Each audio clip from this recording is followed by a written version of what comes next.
ఒక ప్యారలల్ వ్యవస్థ.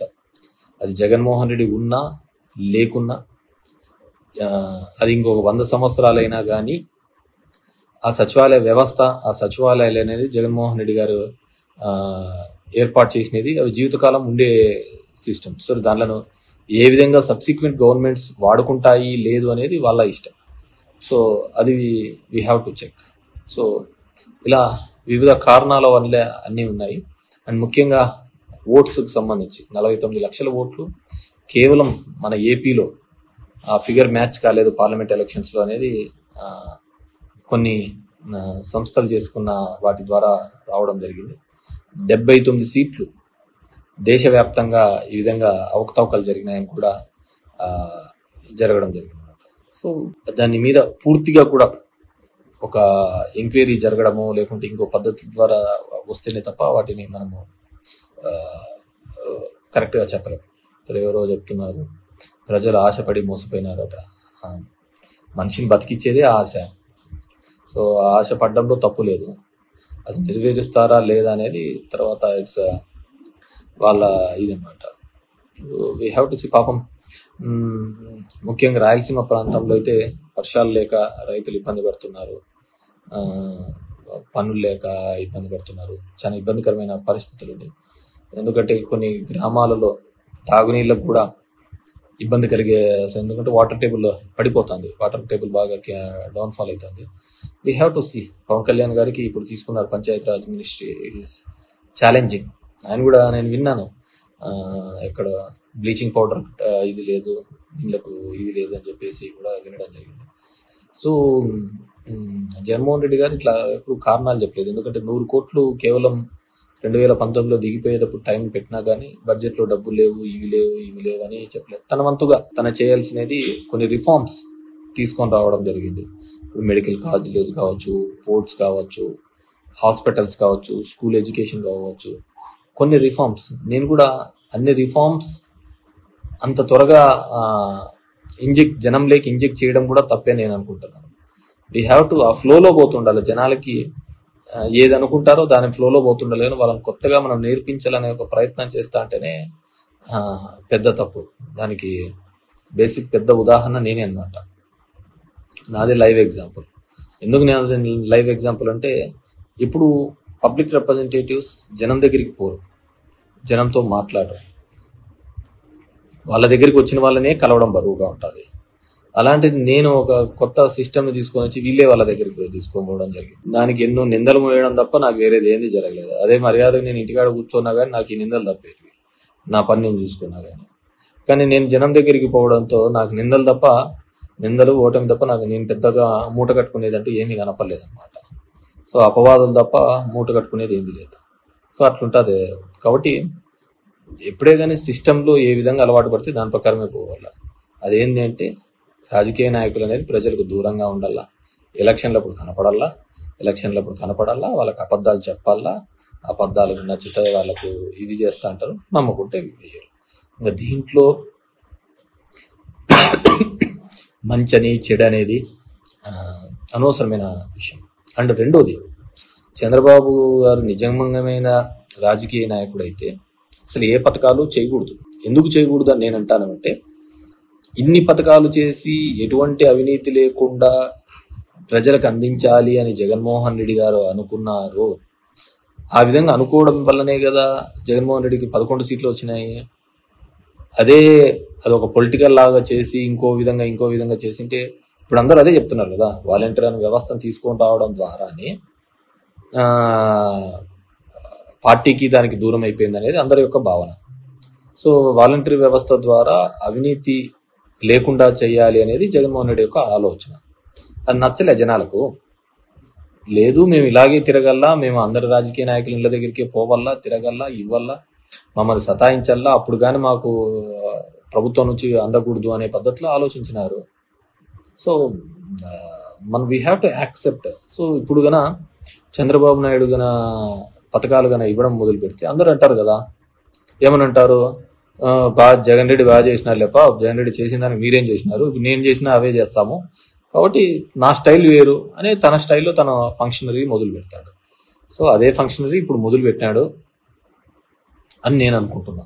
తన మళ్ళీ తన ఫంక్షనరీ తన మొదలు పెట్టాడు అని నేను అనుకుంటున్నాను. సో నిజంగా అంటే అప్పుడు ఒక మోడల్ అయ్యేది. జగన్మోహన్ రెడ్డి గన సక్సెస్ అయ్యింటే పేదవాళ్లకు సాయం చేయాలి, పేదవాళ్లకు ఆదుకోవాలి అనేది ఒక ఎగ్జాంపుల్గా నిలిచేది. ఇప్పుడు ఆయన చేసిన తర్వాత కూడా ఓడిపోయినాడు కాబట్టి, తన పార్టీ రాలేదు కాబట్టి, సో అది నెక్స్ట్ జనరేషన్స్కి అది ఎప్పుడు ఒక ఎగ్జాంపుల్ కానే కాదు. సో అది నెక్స్ట్ జనరేషన్కి అది ఎగ్జాంపుల్ కానే కాదు. సో నెక్స్ట్ జనరేషన్కి ఇంకోటి ఎగ్జాంపుల్, చంద్రబాబు ఇంకో పద్ధతిలో ఆలోచించాలి. అది పథకాల రూపంలో కాకుండా ఇంకో పద్ధతిలో ఆలోచించాలి. సో అతను అదే సంపద సృష్టిస్తాను అనే ఒక పద్ధతిలో ఆలోచించాడు. అది ఎంతవరకు సంపద సృష్టిస్తాడు ఏంది అనేది మనం we have to wait and see. So ఆయన చేయలేదు, ఇది చేయలేదు అని చెప్పేసి పెద్దగా కంగారు పడద్దండి, పెద్దగా ఆలోచించద్దండి. అండ్ బాగా బీ రిలాక్స్. ఈ మధ్యకాలంలో కొన్ని మంచి మూవీస్ వచ్చినాయి. కల్కిను, మహారాజా, ఇట్లా నాకు ఆ సినిమాలు కూడా గుర్తుకొస్తాయి. ఏమన్నా పన్నా జగన్మోహన్ రెడ్డికి చెప్పండి, టికెట్ రేట్లు తగ్గియాలా అని చెప్పేసి పడి ఆ సినిమా వాళ్ళతో అందరితో నిష్ఠూరాలు తప్ప వేరేది ఏమన్నా ఉందా? ఎవరు లైఫ్ వాళ్ళు ఉంటాండ్రి. ఆ టికెట్లు తగ్గేలా, సామాన్యులకి ఇది కావాలా, అంతంత రేట్లు ఉండకూడదని ఆయన ఏదో కొన్నాడు. పడితే అందరితో ఈరోజు నిష్ఠూరాలు తప్ప వేరేది ఏమన్నా మూట కట్టుకున్నాడు. ఆయన ఏం మూట కట్టుకోలే కదా, అలా ఉంటుంది. సో ఎప్పుడైనా కానీ జనాలకు ఆ రోజు అది అవసరం ఏం లేదు. బ్లాక్లోనే టికెట్ పెట్టుకొని కొనుక్కొని పోతారు ఫ్యాన్స్కి వాళ్ళ సినిమాలో వస్తే.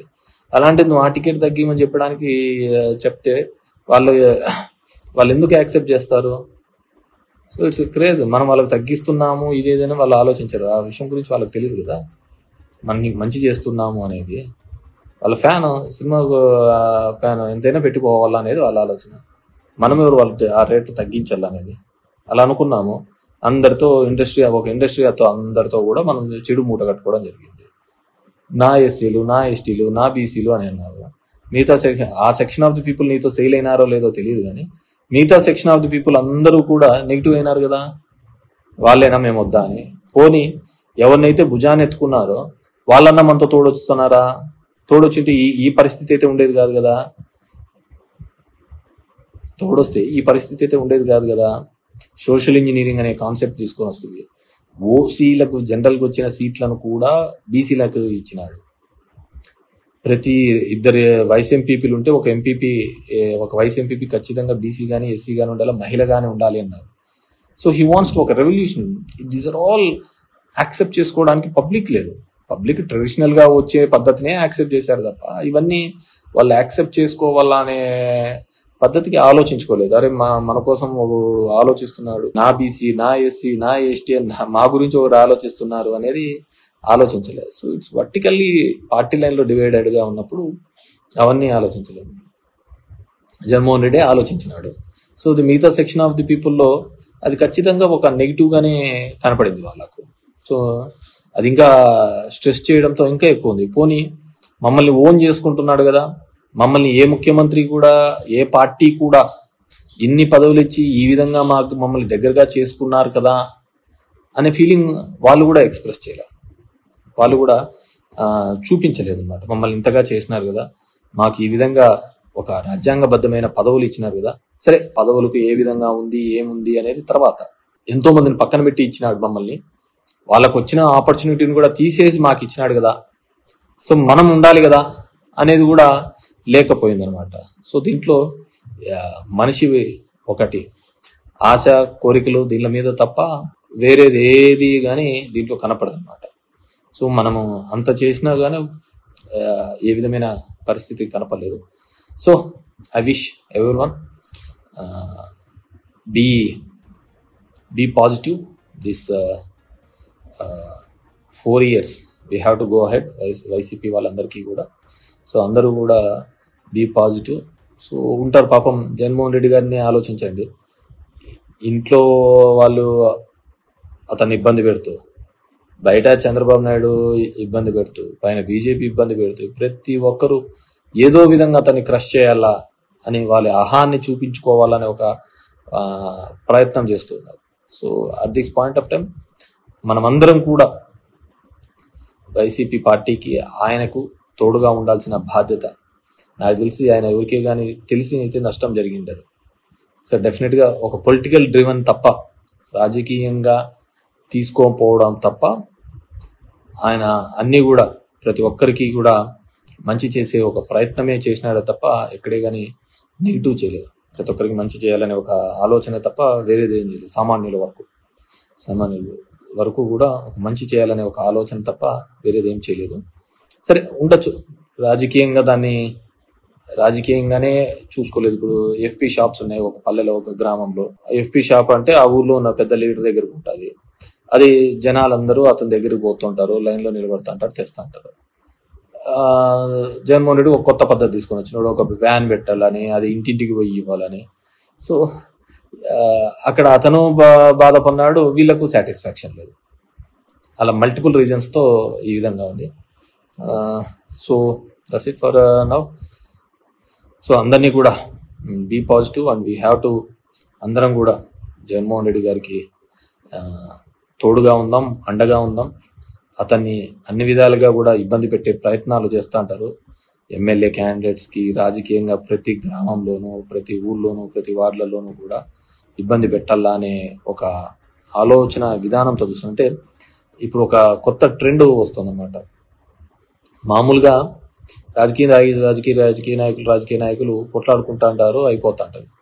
ఇప్పుడు అదంతా అయిపోయిన తర్వాత దానికి సంబంధించిన అధికారులను కూడా, ఐఏఎస్లను, వీళ్ళను అప్పుడైతే ఎవరైతే ఉన్నారో వాళ్ళను కూడా కంప్లైంట్లు పెట్టాలా, కేసులు పెట్టాలనే ఒక ఆలోచన చేస్తున్నారు.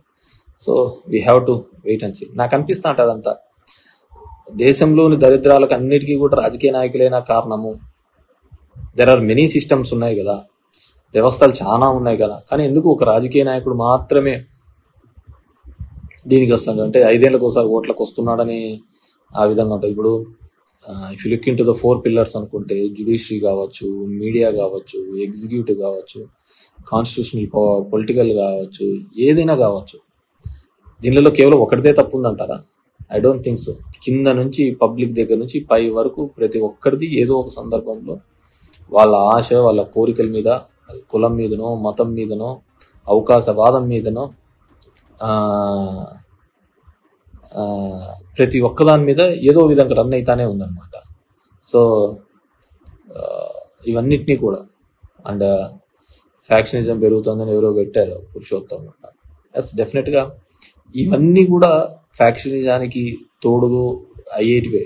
ఒకరికొకరి మీద ఒకటి కలిసి వచ్చి ఫ్యాక్షనిజానికి ఇంకో విధంగా ఒక అన్రెస్ట్ వచ్చింది అనుకో. అన్రెస్ట్ వచ్చినప్పుడు డెఫినెట్గా అందరూ రివోల్ట్ అవుతారు, అందరూ రోడ్ల మీదకి వస్తారు. ఆ రోడ్ల మీదకి వచ్చినప్పుడు, ఆ రివోల్ట్ వచ్చినప్పుడు డెఫినెట్గా నో వన్ కెన్ స్టాప్ అనమాట. ఎందుకంటే మనం చూసాం ఈ దేశంలో ఉల్లిగడ్డల రేట్లు పెరిగినప్పుడు కూడా ప్రభుత్వాలు పడిపోయిన దేశం ఉంది అనమాట. కాబట్టి ప్రతి ఒక్కటి కూడా అదే విధంగానే ఉంటా ఉంటుంది. దీంట్లో మంచికి చెడుకు లేదు, కేవలం స్వార్థానికి, ఆశకు, కోరికలకు తప్ప దీంట్లో వేరే ప్లేస్ లేదనమాట ఎక్కడ కానీ. సో దాన్ని బట్టి మనం కూడా పోతుంటే బాగుంటుంది. So I wish all the best. So చాలా రోజులైన తర్వాత కానీ ఒక ఇది, అండ్ అందరికీ నేను కోరుకునేది ఒకటి, don't expect much from Chandrababu Naidu. ఏదో ఆయన చెప్పిన పథకాలని రాత్రికి చేసేసి అద్భుతాలు చేస్తాడు అని చెప్పేసి మనంగా అనుకోవాల్సిన అవసరం లేదు. ఎందుకు చెప్తున్నానంటే డెఫినెట్గా గతంలో అతను ఎప్పుడు చేసిన దాఖలాలు లేవు. అండ్ జగన్మోహన్ రెడ్డికి జరిగిన తర్వాత 11 సీట్లు ఇచ్చిన తర్వాత, ఇన్ని పథకాలు, ఇంత మంచి అవినీతి లేకుండా జరిగిన తర్వాత 151 నుంచి 11 సీట్లు తీసుకొని వచ్చిన తర్వాత ఇంకే రాజకీయ నాయకుడికైనా సరే కొద్దిగా ఆలోచన ఉంటే అతను ఖచ్చితంగా ఇలాంటి పథకాలు ఏవే కానీ చెయ్యడు. ఎందుకంటే అన్ని చేసినా కానీ జగన్మోహన్ రెడ్డికి ఏం చేశారు అనే ఒకటే బిగ్ క్వశ్చన్ మార్క్. సో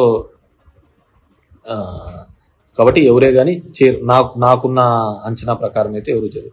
ఏదో ఎలక్షన్లకు 2 నెలల ముందు వస్తూ ఉంటారు, నీకు ఏది ఇష్టమైతే అది వచ్చే, ధర్మవరానికి సముద్రం కావాలంటే తీసుకొని వస్తామంటారు, ఇంకోటి కావాలంటే తీసుకొని వస్తాం, అట్లేదో మాటలు చెప్తా అంటారు, పోతా అంటారు. సో దట్స్ పీపుల్స్ అన్నమాట.